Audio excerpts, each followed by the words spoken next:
ngiyazi khona ukuthi umuntu oyikhulumele nje uBhaka ke ngokwami ukumbheka umuntu ongena icontent owakha icontent ngabantu abadumile ukuze nina enisilandelayo nihambe niye kuyena so that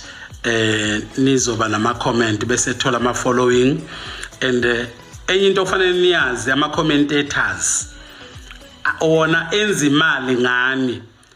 athathe nje inkulumo njengoba ngisengikhulume kangaka nje isikhathi esithi uzothatha inkulumo ethile kuyenzeka amakhulumo udideke or inkulumo ayithathe out of the contest so lo nkulumo kuseyayiphendukezela ke unenza nini ilima nina ababukeli bakhe akanakheli content imfundo esuke ifundo mhlambe ke makhono ngangisiza uBhaka negama lakhe ngiyalizwa nje uBhaka